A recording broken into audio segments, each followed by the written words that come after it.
Hey guys, what's going on? Another video here. I'm really bad at making videos, but I thought I'd try to start up another series here. This one's probably going to be called Rebuilding the Rear Suspension on the 56 Buick. I'm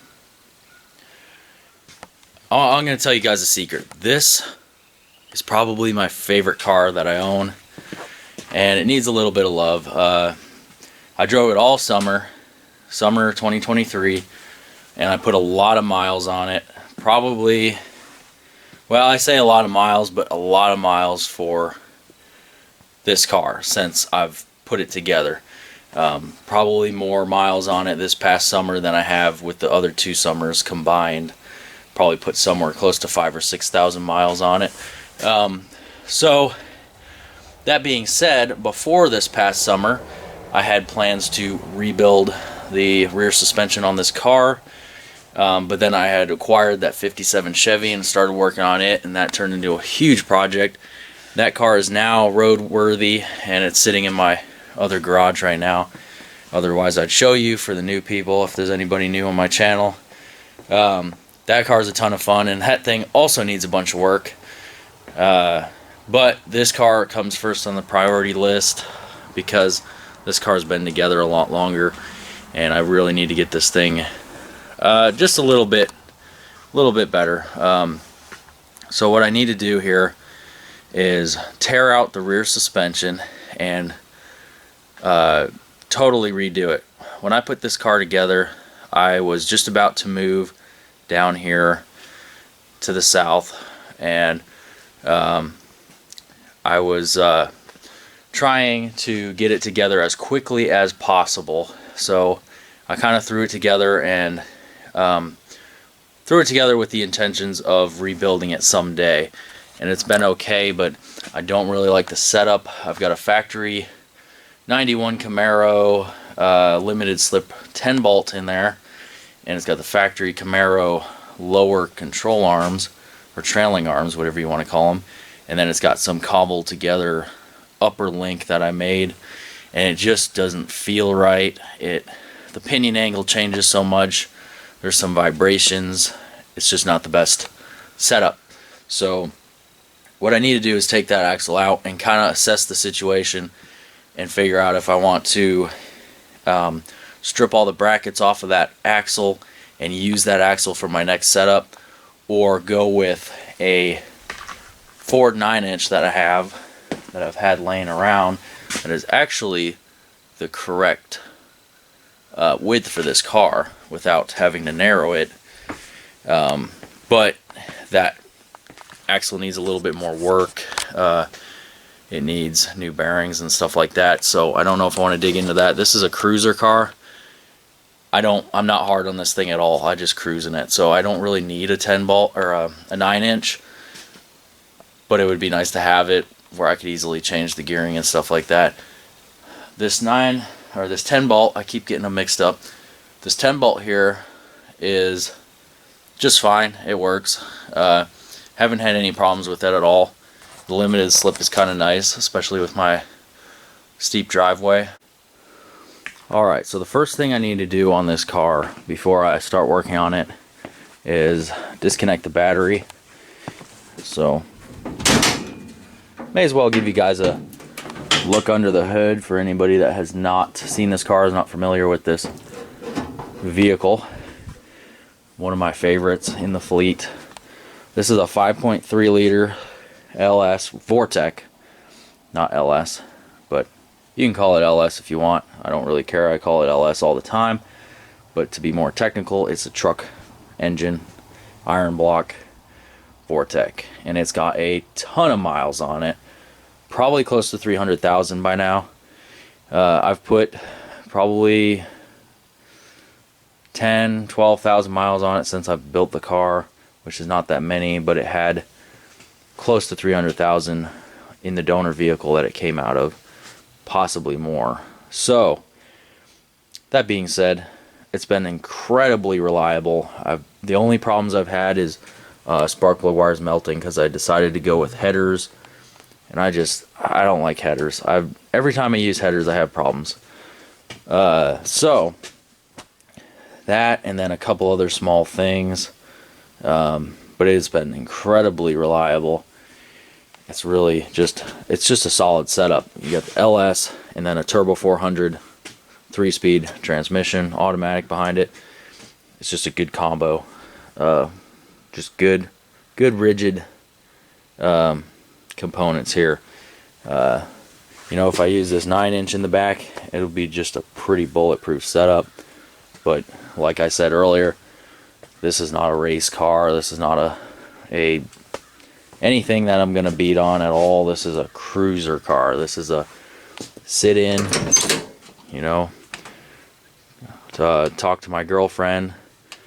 Quiet exhaust all the way out in the back. It's a cruiser car. The 57, on the other hand, that's a different kind of build. That's a loud, cammed small block, no interior, no headliner, nothing. It's hot. It has half the windows in it, but it is an absolute blast to drive with the 4-speed. So I got two completely different style builds here. That one's going to kind of stay the way it is, kind of the more hot rod, loud, rowdy car, and this is going to stay the cruiser car. Now, I'm not entirely sure what I'm going to do with the rear end yet. I'm not sure if I'm going to go with the simple, just doing a leaf spring suspension in the back, but I want to get this thing lower, and a leaf spring is obviously not going to do that for me. So I may go all out and throw a couple airbags in there and a 4-link, an actual 4-link, like I've been wanting to do for a couple years now, and get this thing to sit low. I want this to be like here. It sits way too high in the back. A couple years ago, I cut the front coils and got the front way down because the LS engine is a whole lot lighter than the nail head. This thing with the engine in it was sitting like a gasser in the front, so I cut the coils down in the front, but it rides kind of stiff and bouncy, so I may get the proper lowering springs for this car. They're kind of hard to find because these Buicks are difficult to find parts for. They really are. The chassis frame is completely different than a 57 Chevy or, you know, Tri-5 Chevy. When I was building the 57, which I'm still kind of building it, it's not totally done, but I didn't have any problem finding parts for that car. There's parts everywhere. That's a really nice thing about that car. But this, on the other hand, not easy to get stuff for. That's the beauty of doing this LS swap. No more nail head. Nail heads are really difficult to find parts for, and it's not worth it for me to keep something original just for the point of it being original and being scared to drive it and stuff. I love to use my stuff and drive it. And you just don't see these old Buicks being daily driven that much. They're all garage queens. So I'm gonna disconnect the battery. Another thing I got to do here is get in the trunk, and I'm actually going to take the gas tank out because I don't want to have any explosions, and I'm going to be cutting and grinding right near the gas tank. So safety first. So I'm going to disconnect that line right there. That's my feed line, and I'm going to drain the tank out. There's probably about 3 gallons left in there. I ran it low because I had planned on doing this. So I'm going to do that and then pull this out of here, and that way it'll be a lot safer to cut and grind on. Alright, time for an update. So, got a bunch done the last few hours, but it's still taking longer than I thought just to take it apart. Got the gas tank out, took forever to drain that.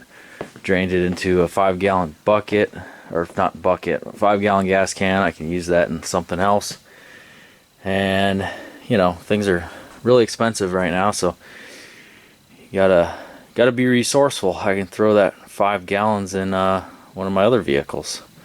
So that's the fuel pump setup. Pretty simple. That's a Bosch 044 fuel pump, and then some cheap Chinese fuel filter that I'm going to be replacing because the fittings are crap and they leak sometimes. So I'm going to put some like Earl's Fittings fuel filter on there when I put it back together. And I got to redo this line anyway because it's kind of stripped on one end. I forgot which side it was, but the AN fitting on one side is stripped. You know, these are just made out of aluminum, so you got to be really careful with them. They're easy to strip. So I'm going to make a little new fuel line when I put it back together. And that's about it here. I got the drive shaft out right there, and when I took that out I noticed how terrible the U-joint, no, this side, the U-joint is pretty well shot. Not sure why. It's only a few years old, but maybe an issue when I put it together. Maybe I messed something up. Maybe I dropped a needle bearing or something. I don't know. Got the exhaust out, and I took all these lines loose. This is the fuel line, brake line, and then the fuel pump power wire and the fuel level wire. And I took all the clamps off for that and kind of pulled it off to the side so it's out of the way and don't accidentally cut into any of the lines or anything. And there's the mufflers I'm running on this car. They're kind of cheap knockoff Flowmaster 40s. They actually don't sound that good. I might do something different when I put it back together, but they are nice and quiet, which this car, that's kind of the idea with this car. It's a cruiser car. I may just throw them back on and reuse them. They're fine, but one thing I got to do is put a different collector on this end here, because that just does not seal very good, and it makes an exhaust leak right under where the floor is rusted out, and there's a street sign patching the floor, so carbon monoxide is an issue there. So I'm going to get this all sealed back up when I put it together. But the rear end's just about to come out. Got to drop down here. Now's a good time to show you guys how the old setup works. I showed you a little bit earlier, I believe. But this is the top link right here that I cobbled together, and it's already wore out. There's a lot of play in it. Well, I can't move it right now because there's pressure on it, but and then that's a factory lower arm for a Camaro. Well, this thing is just, it's cobbled together really badly.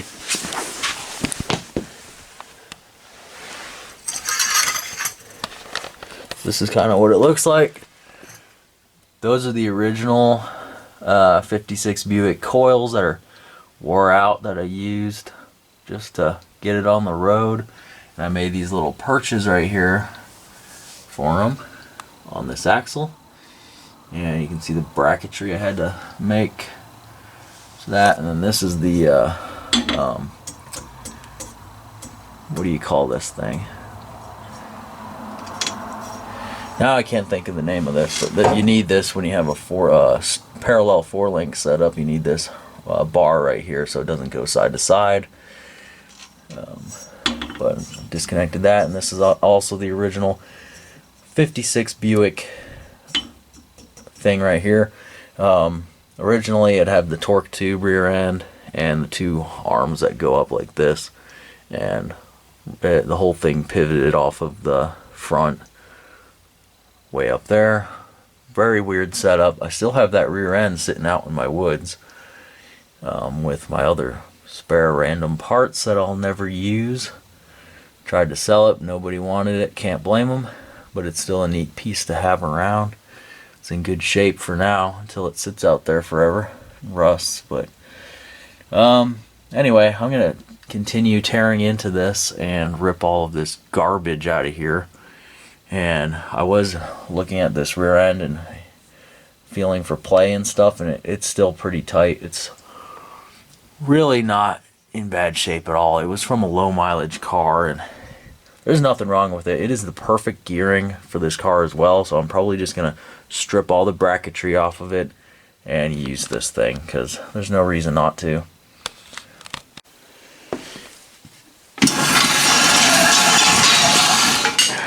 there it is. So now I'm going to put that up on the jack stands and drain all the fluid out of it, or the oil. And maybe tomorrow I'll be able to start hacking off all these brackets and stuff. Over here, all I got to do is cut. Well, I say all I got to do, but it's still going to be a chore. Take the Sawzall to most of this probably. I can't fit the grinder in here. Cut all this bracketry off. I'm going to be starting from scratch, starting fresh. Look at the factory welds on that body mount. Well, you can't. It's hard to see it on camera. All you can see is rust. But man, people worry so much about keeping these vehicles original and factory and everything, but some of the factory welds are not very good on these. So anyway, I gotta pull these springs out. I gotta take this mount off of here. I shouldn't need that, especially if I do a triangulated 4-link, but I may just do a parallel, but I don't want that right there. It's gonna have to be in a completely different spot. I'm still not sure what I'm gonna do at this point, what direction I'm gonna take, but I do need to take all the old stuff off. So I'll start with that, and then I'll think on it, sleep on it, and see what I want to do here. So, all right, got the rear end over here propped up, draining the oil out of it. Looks pretty good. Little tiny bit of shiny stuff in there, but I think that's pretty normal. And it could have been from when I was doing a lot of welding and grinding on this thing when I first put it together. But the gears look really, really good. I don't see any issues at all. This 5.3 doesn't really make enough power to hurt one of these real quick, unless you're trying to really hard to do some burnouts and stuff.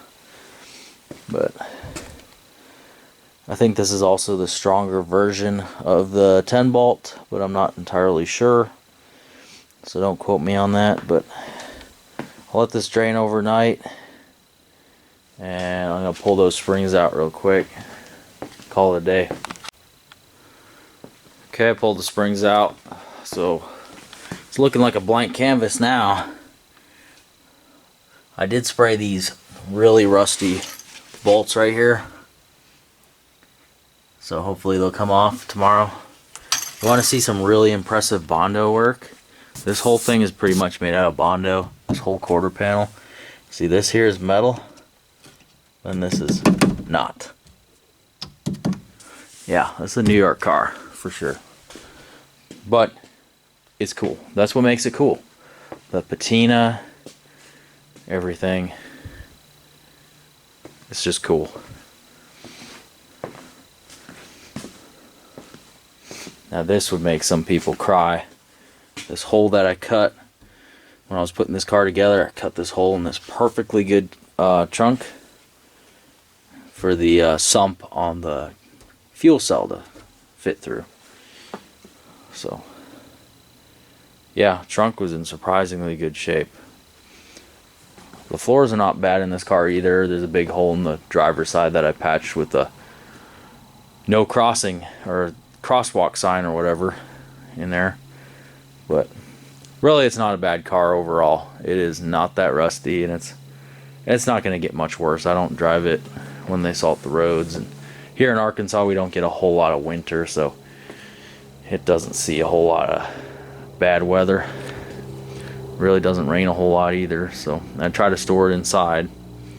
So I do take care of this car. I kind of baby it compared to my other vehicles that spend a lot of time outside. But anyway, I'm gonna call it a day. I'll see you guys tomorrow. Hey guys, next day. It is actually New Year's Eve today. Pretty nice day out. Not too cold.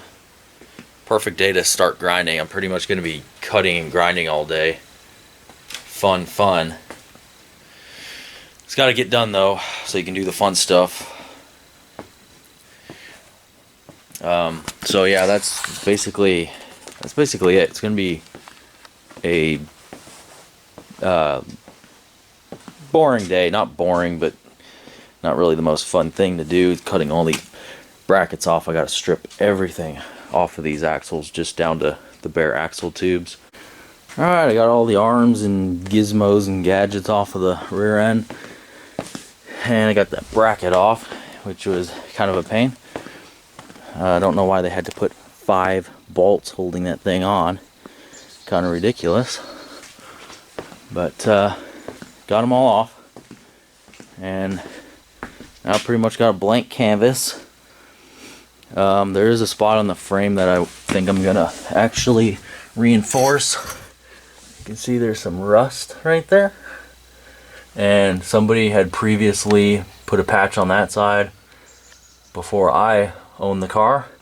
And I should probably do the same thing on this side. Alright, a few hours later. Took my time with this because I didn't want to cut into the axle too much, which I did kind of gack it a little bit in a couple spots, but I can weld that up and grind it back down. But there's a lot of bracketry on here, as you can see from all the pieces. Alright, a lot of grinding later. Got the axle tubes all cleaned up, and a lot of grinding discs and grinding wheels and flap discs later.